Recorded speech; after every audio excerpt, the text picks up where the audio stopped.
ایک روز پنجاب کے دورے پر تشریف لے گئے حضرت رحمۃ اللہ علیہ صاحب عرس.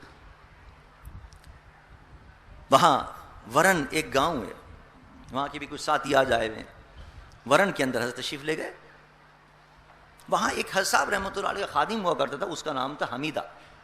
اس کا انتقال ہو گیا. بڑی محبت کا آدمی, بڑا عاشق تھا. حضرت صاحب جب وہ پہنچے تو حمیدہ, اس کی والدہ آئی حضرت سے ملنے کے لیے, بوڑھی عورت تھی بالکل. جب حضرت کے پاس آئی خدمت میں بیٹھ گئی, کچھ 100 سال کی اس کی عمر تھی, اور آ کے حضرت صاحب سے, میواتی تھی وہ, میواتی زبان میں اس نے بولنا شروع کیا. وہ کہنے لگی حضرت صاحب سے کہ تو بوڑھو ہو گئے ہو, تو بوڑھو ہو گئے ہو, یعنی تو بڈھا ہو گیا. اب بتائیے, حضرت مرشد ہیں اس کے بھی, اس کے سارے گھرانے کے, خود اس کے مرشد ہیں, بچائے اس کے کہ آپ سے بات کرے, تہذیب سے ادب سے بات کرے. تو تڑاک سے اس نے بات کرنی شروع کر دی محبت کے اندر. تو بوڑھا ہو گیا, تو بڈھا ہو گیا. اور دیکھ, تو منہ سو چھوٹو ہا, یعنی تو مجھ سے بہت چھوٹا تھا, اور اب تیرا حال یہ ہے کہ تیرے منہ میں دانت بھی نہیں ہیں, اور میں 100 سال کی ہوں, میرے تو منہ میں دانت بھی ہیں, اور میں تو چنے بھی کچے چبا لیا کرتی ہوں. تو بڑی اس نے باتیں کرنی شروع کی, اور بڑے انداز سے کہ تو بڈھا ہو گیا.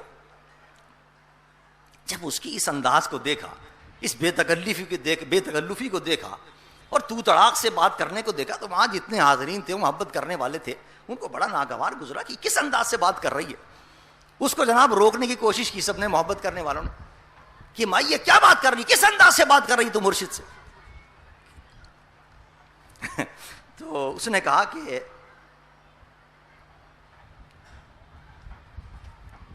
موئے گھنے دنوں بعد تو پیر ملو ہے, اتنے دنوں بعد تو پیر ملا ہے, پھر بھی تو مجھ سے بات نہیں کرنے دے رہا ہے. کیا محبت کا انداز تھا اس کے. حضرت صاحب رحمۃ اللہ علیہ اس کی بات پہ مسکرا دی, فرمایا نہیں, اس کو رہنے دو, اس کو باتیں کرنے دو. اور پھر حضرت صاحب نے خود اس سے سوال کیا, فرمایا کہ کب بیعت ہوئی تھی تو, اور کس سے بیعت ہوئی تو. کہنے لگی تیرے باپ سے بیعت ہوئی ہوں میں, تیرے باپ سے بیعت ہوئی ہوں میں. حضرت شاہ رکن الدین رحمۃ اللہ علیہ ان سے بیعت ہوئی. حضرت صاحب نے فرمایا بڑی خوش قسمت ہے تو کہ جن کو ایک ولی کامل کا دامن ملا ہے, اور کیا محبت کے انداز ہیں تیرے. اللہ اکبر. سب کو روک دیا, کچھ نہیں کہا, اس سے بات کرتے رہے. آپ اندازہ کریں, کیا اس دور کے اندر کیا یہ تصور ہے ممکن کہ کوئی پیر صاحب اپنے مرید سے اس طرح بیٹھ کر تو تڑاک میں وہ بات کرے اور وہ گوارا کر لیں. تو تڑاک تو بہت دور کی بات ہے. آج تو پیرانے کرام ملنا بھی گوارا نہیں کرتے اپنے مرشدوں سے. صاحب سیکیورٹی بڑی ہے, سیکیورٹی کے پیش نظر ہمارے پیر صاحب تو ملاقات نہیں کر سکتے, باڈی گارڈ لگے ہوئے ان کے, 10 15 باڈی گارڈ کھڑے ہوئے, ملاقات ہی ناممکن ہے. اور یہاں صاحب رحمۃ اللہ علیہ مسجد میں تشریف فرما ہوتے تھے, جہاں جایا کرتے تھے مسجد میں قیام فرمایا کرتے تھے پنجاب کے اندر, اور وہیں غریب آ رہے ہیں, ان سے ملاقات ہو رہی ہے, گفتگو ہو رہی ہے. یہ حضور سرور کائنات صلی اللہ علیہ وسلم کی سنت تھی.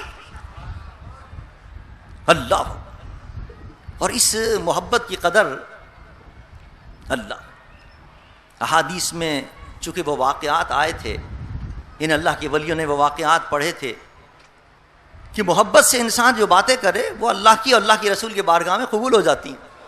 اگرچہ وقت دیا حضرت صاحب رحمۃ اللہ علیہ نے اپنی زندگی کے اندر کہ غریب سے محبت کرنا سیکھو, غریب کے ساتھ ہمدردی کرنا سیکھو, جس کا کوئی واری نہ ہو, وارث نہ ہو, اس کے والی و وارث بن جاؤ, اس کی مشکل آسان کرو.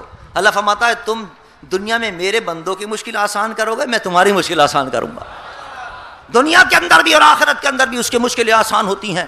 جو اللہ کے بندوں کی مشکلیں آسان کرتا ہے, جو اللہ کے بندوں کی حاجت روائی میں ایک حدیث میں آتا ہے جب تک لگا رہتا ہے اللہ تعالیٰ اس کی مشکلیں آسان فرماتا رہتا. یہ سبق دیا اللہ کے ولیوں نے. آج ہم اللہ کے ولیوں کے عرس میں حاضر اس لیے ہوئے ہیں کہ یہ سبق لے کر جائیں یہاں سے کہ غریبوں کی مدد کرتے رہیں, بیواؤں کی مدد کرتے رہیں, یتیموں کی مدد کرتے رہیں, جن کا کوئی والی و وارث نہ ہو ان کی بھی مدد کرتے رہیں. آج ہم ان کی مدد کریں گے، کل قیامت کے دن جہاں کوئی مدد کرنے والا نہیں ہوگا، رب فرمائے گا وہاں میں تیری مدد کروں گا۔ جہاں کوئی سایہ نہیں ہوگا وہاں عرش کے سائے میں اللہ جگہ عطا فرمائے گا۔ یہ اللہ کے ولیوں کے درس ملتا ہے، ان کے آستانوں سے، ان کی زندگیوں سے یہ سبق ملتا ہے۔ حضرت صاحب رحمۃ اللہ علیہ کی پوری زندگی ایک سبق ہے کہ جو ہمارے اور آپ کے لیے سبق ہے کہ ہم ان کے نقش قدم پر چل کے اپنی زندگی سنواریں کہ کس طرح انہوں نے عبادتیں کی ہیں۔